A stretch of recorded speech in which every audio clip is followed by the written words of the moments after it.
Oliver Glasner has had dinner with Chairman Steve Parish this week after his comments following last weekend's defeat, from which he makes 3 changes. Goalkeeper Dean Henderson is the new Palace captain after the departure of Mark Gay. In defence, JD Convo comes in to replace Gay and has a big gap to fill.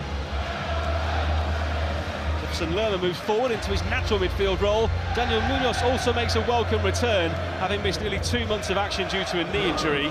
Ismaila Sarr returns to Palace after 9 games away. He won AFCON with Senegal a week ago. Yeremy Pino drops to the bench.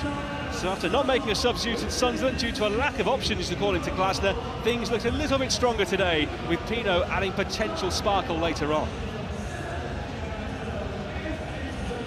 Liam Rosenior has won 3 of his first 4 games in charge, with the only slip in the League Cup defeat to Arsenal.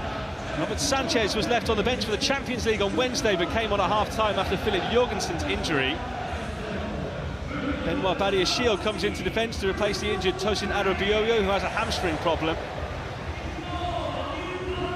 Andre Santos is brought in and is well known to Rosenior after his loan at Strasbourg. It's his first league start under the new head coach. Cole Palmer is still out with a thigh problem, so there's a bit of musical chairs playing off the front, with Estevão returning, having struggled with illness over the last week. Chelsea's top Premier League scorer João Pedro keeps his place up front and is now only 3 goals short of his best ever top-flight goal return. Teddy Sharman-Lowe is among the Chelsea subs as the next goalkeeper in line. He spent the first half of the season on loan at Bolton Wanderers in England's 3rd tier. Down the table, while Chelsea are still fighting across every competition that they entered at the start of this season. A win here will see them re-enter the Premier League's top 5 this weekend. One of the more unique Premier League stadia. A tunnel for the home side, standing out in the fresh wintry air for visitors Chelsea, just to the left as we look here.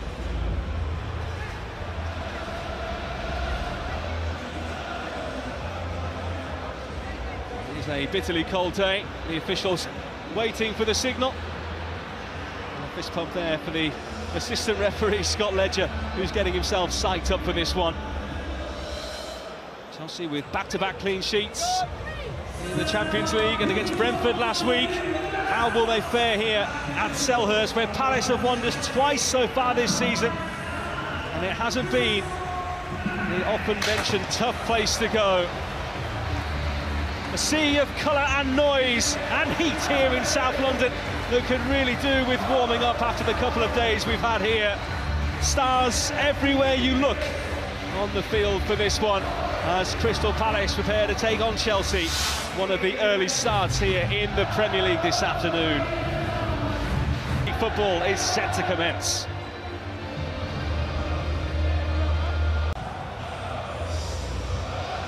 And Matt Hollands, where do you think this leaves Glasner now? I think some of the Palace fans were maybe expecting him to part ways with the side this week, but it seems like everything has been smoothed over between he and the hierarchy. He seemed to get a good reception there, didn't he, walking down the touchline.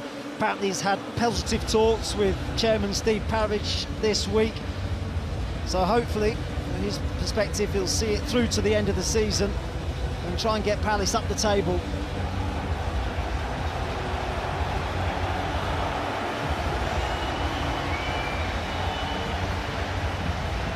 Crystal Palace against Chelsea, just about ready to go here as the sun tries to burst through the clouds here in South London. Chelsea in their changed colours for this one. The blue and red, of course, for Crystal Palace, who really need a win. They haven't won since they were winners at Shelbourne in the Conference League back on the 11th of December.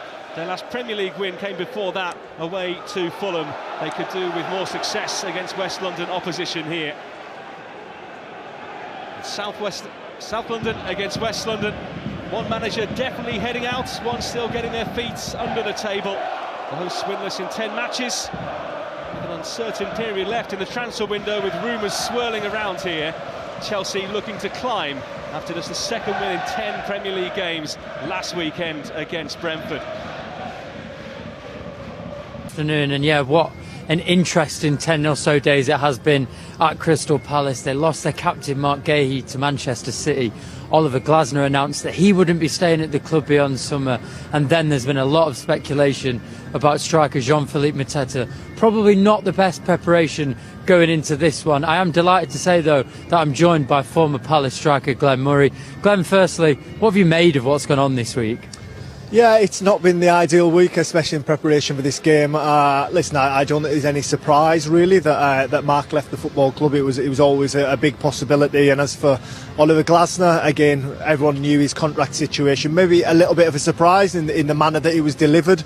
But I think there was probably a realisation that he was going to leave at the end of the season. And as far as Jean-Philippe Mateta is concerned, at the moment,